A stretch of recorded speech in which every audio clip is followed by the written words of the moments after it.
The rollout of flight cancellations has begun, and as of this morning, more than 1,000 flights scheduled in the U.S. were called off, and there have been over 5,000 delays, according to FlightAware. This is a Federal Aviation Administration announced a 10% cancellation of flights across 40 major airports. While Fresno Yosemite International is not on that list, all of their national connections are, and they are feeling the effects. Good afternoon. I'm Graciela Moreno. And I'm Dale Wrong. The decision to cut back flights is driven by the government shutdown, now in its 38th day, making it the longest in U.S. history. We have team coverage on the shutdown, including the funding solution proposed by Democrats and the Republican response. But first, Action News reporter Brisa Colon has been closely tracking the status of flights in and out of Fresno Yosemite International, and she has the latest for us right now. Brisa. Dale and Graciela, here at FYI, we have seen a handful of delays and even some cancellations. United has canceled several of its flights to and from San Francisco starting today and into the next several days at least. Now, we did speak with some travelers, and some were opting to just drive. Others told us they were willing to take the risk.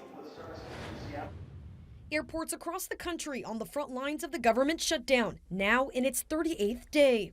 Hundreds of flights canceled nationwide as the rollout of reductions begins. Do you have a backup plan at this point?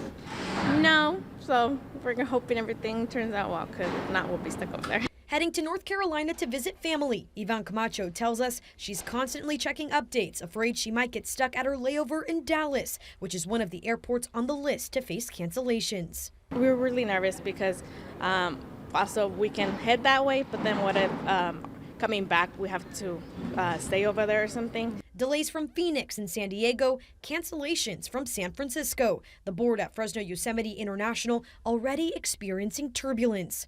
For some, it was heartbreak. This woman left emotional, told there was no flights to go see her daughter. But for others, it was smooth sailing. I got to the airport a little early. I was a little worried, but once I got there, pretty much went right on plan. Delta expects to cancel about 170 flights a day. American estimates closer to 220. For United, it's less than 200 daily, the airline publishing a specific list of each one on its website. Travel experts now advise folks to buy flight insurance or even an extra ticket. We don't usually do that, and it did cross our mind, but no, it's just extra money. If the shutdown lasts significantly longer, experts warn Fresno could see major economic impacts. We are grateful for that strong drive market as an alternative for those that are coming into the area.